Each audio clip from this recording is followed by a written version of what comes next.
Tere, head sõbrad!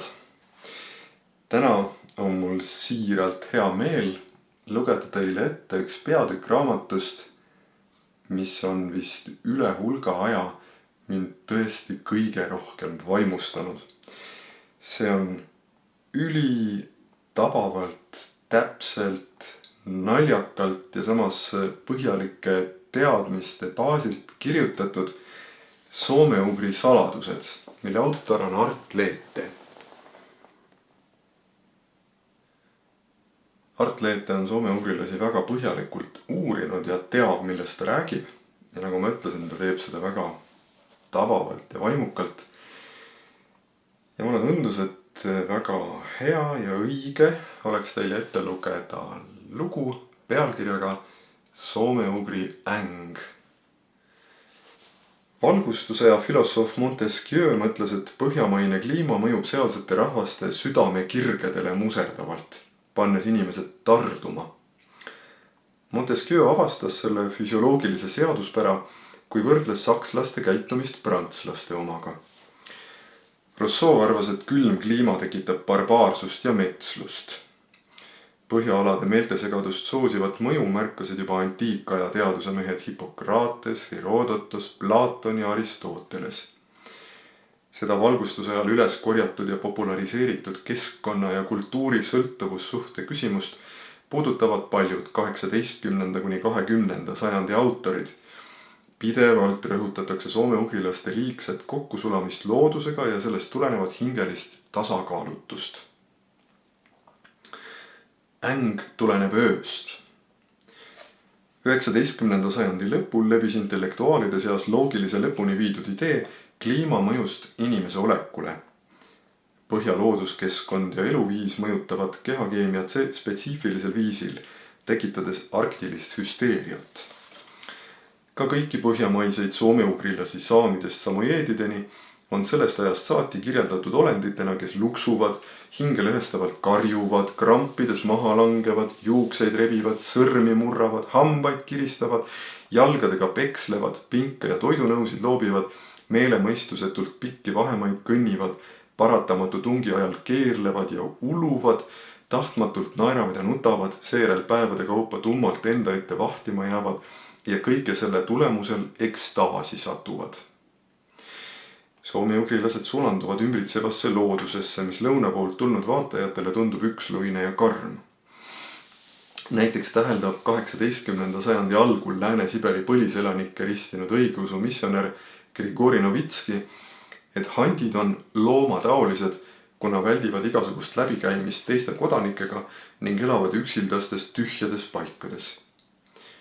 60 aastat hiljem väidavad ka Peterburi akadeemikud Johann Gottlieb Georgi ja Peeter Simon Pallas, et hantidel ja mansidel on loomade moodi elamise tõttu flegmaatiline hing. Nad on kergelt haiglased ja segadusele kalduvad. Nende kaasaegse teadusemehe Vassili Zujevi meelest on võimatu ette kujutada hantide maa talvist armetust, sest ilm on seal sügisest kevadeni täpselt ühetaoline.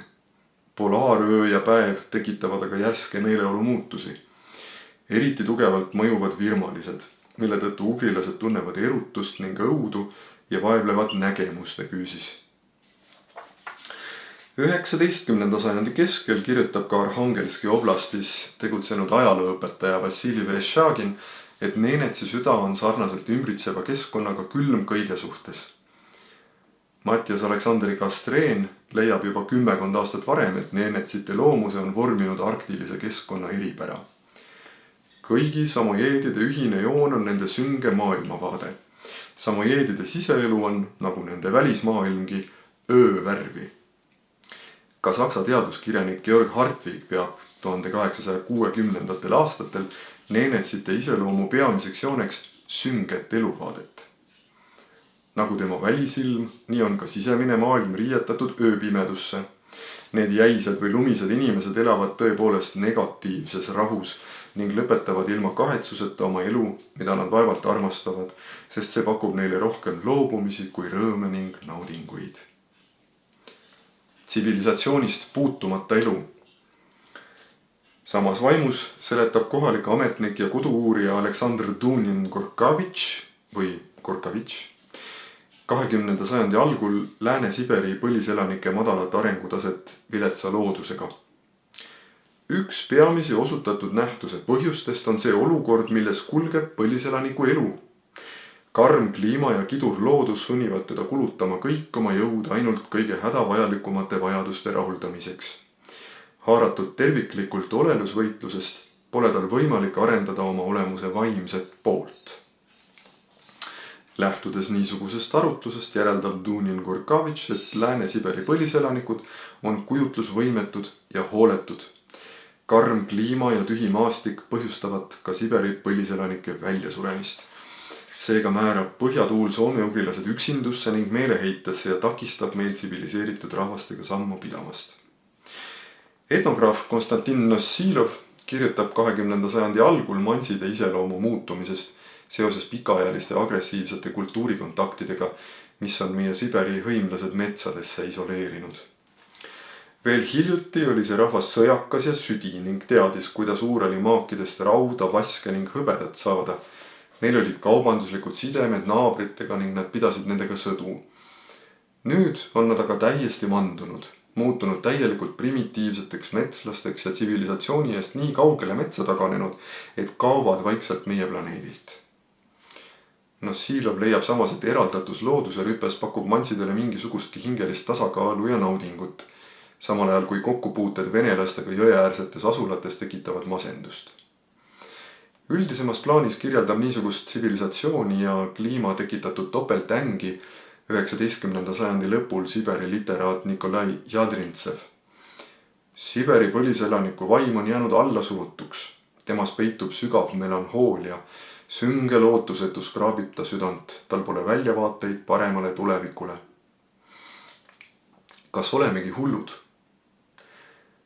Looduse ja kultuuri säärase koondrünnaku tõttu leiamegi end suures segaduses olevat. Öö pakub segaduse kõrval ka rahu, olgugi et ängistavat. Nõnda soome-ugrilased selle tumeda hämaruse järele haaravadki ning püüavad kalduda oma pimeduse väljadele. Samas ei arva teadlased, et põhjamaine öö põhjustab üksnes soome-ugrilaste hääbumist ja mahajäämust. Soome etnograaf Ilmari Manninen rõhutab, et põhjamaine loodus on vorminud karjalaste hinge piiramatuks ning andnud neile erilised luulelised kalduvused. Kastreen kinnitab, et Kalevala allikas on Põhjalas ning sellele lättele seisavad kõige lähemal neenetsite laulud. Olen kuulnud ka saame kurtmas, et arktilise ängi on teadlased neile ette kirjutanud, ise ei tea nad sellest midagi. Mõelgem loogiliselt. Kui aastatuhandeid põhjas elada, siis hulluna ükski rahvas seal hakkama ei saaks. Aga kui öö mingit nukrust tekitabki, siis seesama soome-ugri pimedus seda ka ravib.